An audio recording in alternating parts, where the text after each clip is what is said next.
मैं Atul Arora Sai coaching centre से एक बार फिर क्लास 9th के लिए क्वेश्चन लेके आते हुए एक ऐसा क्वेश्चन जो कि पहले से थोड़ा हटके है और ये भी क्वेश्चन एग्जाम में आ जाता है। तो इस क्वेश्चन को करने से पहले मैं आपको कुछ आइडेंटिटी के बारे में बात करना चाहूंगा। जैसे कि आपने क्लास 8 में भी आइडेंटिटी पढ़ी है कि ए की पावर m इंटू ए की पावर n, ये किसके इक्वल होता है? ए की पावर m प्लस n। ध्यान दीजिएगा, जब दो नंबर का प्रोडक्ट हो रहा है और वो दोनों नंबर सेम है, वो दोनों नंबर सेम है, तब उनकी पावर क्या होती है? ऐड होती है। एग्जाम्पल मैं बताता हूं। एग्जाम्पल, अगर कहीं पे 2 क्यूब इंटू 2 स्क्वायर है तो आप देखो दोनों तरफ नंबर सेम है, नंबर सेम है, तब इस केस में फ्रॉम दिस आइडेंटिटी इनकी पावर क्या हो जाती है? ऐड हो जाती है। तो ये 3 प्लस 2 आपको क्या मिलता है? 2 की पावर 5। ये आइडेंटिटी बच्चों जब प्रोडक्ट हो रहा होता है तभी यूज करनी है। कहीं ये बीच में प्लस और तब इस आइडेंटिटी को आप यूज कर लेंगे तो ये बिल्कुल गलत हो जाएगा, ऐसा मत कीजिएगा, ध्यान रखना। इसके अलावा एक और आइडेंटिटी के बारे में बात कर रहा हूं, ए की पावर m का होल पावर n। तो जब भी ऐसा हो तो इसको सोल्व करते होता है a का पावर mn, m की n से क्या हो जाती है? प्रोडक्ट हो जाती है। तो प्लीज इन दोनों आइडेंटिटी का ध्यान रखना, जो भी आइडेंटिटी यूज होगी मैं आपको पहले बता दूंगा। चलो स्टार्ट करते हैं क्वेश्चन। कहा गया है इफ 5 की पावर 2x माइनस 1 माइनस 25 की power x minus 1 is equal to 2500, then find the value of x। आपको ये वैल्यू दे रखी है और इसके अंदर आपको x की वैल्यू फाइंड करनी है। बहुत ही आसान क्वेश्चन है, करने का तरीका बच्चों देखिएगा। दिया गया 5 की पावर 2x माइनस 1, 25 की पावर x माइनस 1, 2500।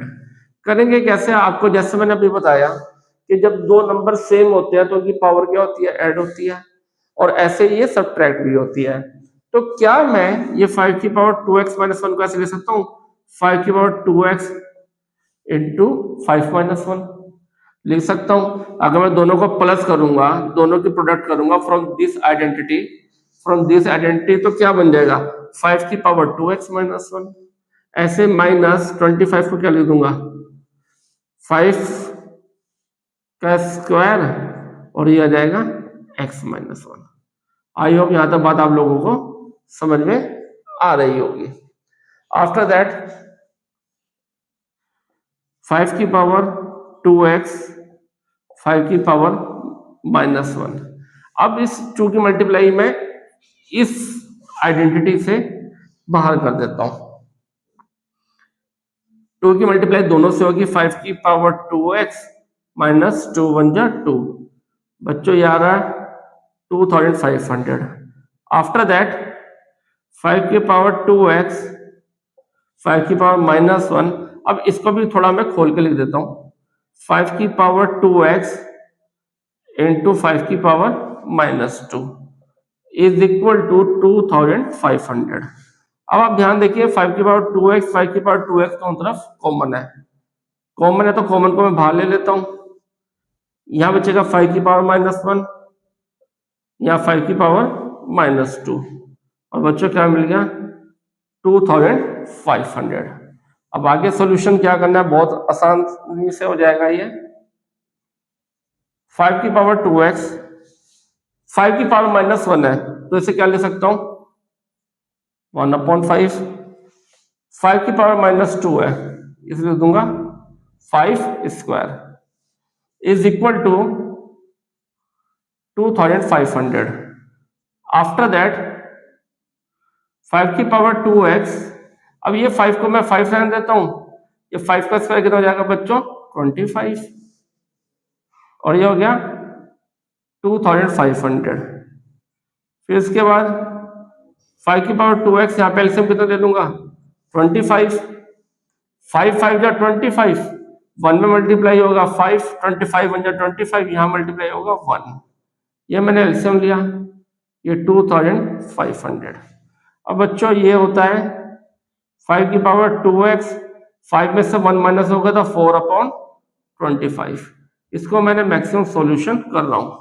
अब ये मल्टीप्लाई में है तो 25 ऊपर जाएगा और 4 इसके नीचे आएगा, तो 5 की पावर 2x, ये 2500 इंटू 25 ऊपर जाएगा, क्रॉस मल्टीप्लाई करते हो ये 4 नीचे। अब 4 से अगर मैं 25 को डिवाइड करना चाहूं तो क्या हो सकता है? हाँ हो सकता है, 4 6 जा 24, 25 में से 24 गया 1 बचेगा, यहाँ बचेगा 10, 4 2 जा 8, 10 में से 8 गया बचा 2, 4 5 जा 20। अब बच्चों हम आगे देखते हैं, 5 के power 2x is equal to 625 को क्या लिख सकता हूं मैं? 625 को क्या लिख सकता हूं? 5 इंटू 5 इंटू 5 इंटू 5, 5 की पावर 4 लिख सकता हूं। तो 625 को लिख दूंगा मैं 5 की पावर 4, और इस 25 को लिख दूंगा मैं 5 का स्क्वायर। अब बच्चों फिर मैं इसके बाद जब दोनों नंबर सेम है तो पावर क्या होगी? ऐड होगी फ्रॉम दिस आइडेंटिटी। तो ये 5 की पावर 4 प्लस 2 दैट इज 6। अब देखो यहाँ पे दोनों नंबर सेम है, जब दोनों तरफ नंबर सेम होते हैं तो उनकी पावर भी सेम होती है। जब दोनों तरफ नंबर सेम है तो उनकी पावर भी क्या होती है बच्चों? सेम होती है। When the number of both sides are equal then their power are also equal. तो मैं कंपेयर करता हूं, after comparing 2x is equal to 6, तो जो x आएगा वो 6 को 2 से डिवाइड करके बच्चों मिलेगा 3, तो x की वैल्यू आ जाती है 3। तो ये क्वेश्चन इस प्रकार से आप सोल्व कर सकते हो। आई होप आपको क्वेश्चन समझ में आया होगा। अगर आपको फिर भी कोई इसमें कोई प्रॉब्लम है तो आप कमेंट में लिख सकते हैं। ओके, थैंक यू बच्चों।